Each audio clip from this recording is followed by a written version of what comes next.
இப்போ நம்ம இதில் இன்னொரு ப்ராப்ளம் பார்க்க போகிறோம். அதாவது காஸ்ட் ஷீட்டில் நம்ம இன்னொரு சிம்பிளான காஸ்ட் ஷீட்ஸ் பார்க்க போகிறோம்.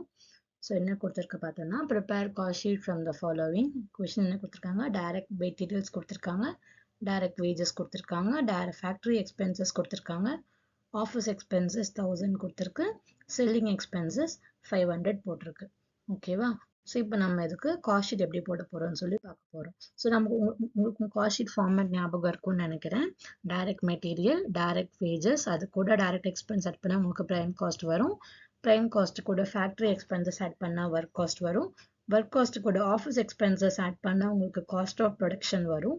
அது கூட selling and distribution expenses add பண்ணால் காஸ்ட் ஆஃப் சேல்ஸ். அது கூட ப்ராஃபிட் எடுப்பு தான் நமக்கு நம்மளோட சேல் வேல்யூ கிடைச்சிரும். ஓகேவா? ஸோ இப்போ கொஷனில் கொடுத்துருக்கிற டைரக்ட் மெட்டீரியல் 50,000 ஆட் பண்ணியிருக்கோம்.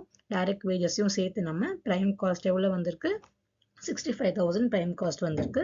இது கூட ஃபேக்ட்ரி எக்ஸ்பென்சஸ் 5,000 ஆட் பண்ணால் ஒர்க் காஸ்ட் எவ்வளோ, 65 + 5 70,000 ஒர்க் காஸ்ட்.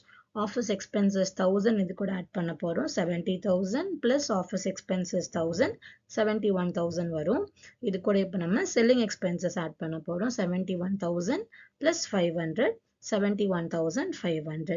ஸோ நம்மளோட காஸ்ட் ஆஃப் சேல்ஸ் வேல்யூ எவ்வளோ பார்த்தீங்கன்னா 71,500. இதுவும் ஒரு பேசிக்கான ஒரு காஸ்ட் ஷீட் ப்ராப்ளம் தான். உங்களுக்கு கண்டிப்பாக புரிஞ்சிருக்கும்னு நினைக்கிறேன். ஓகே.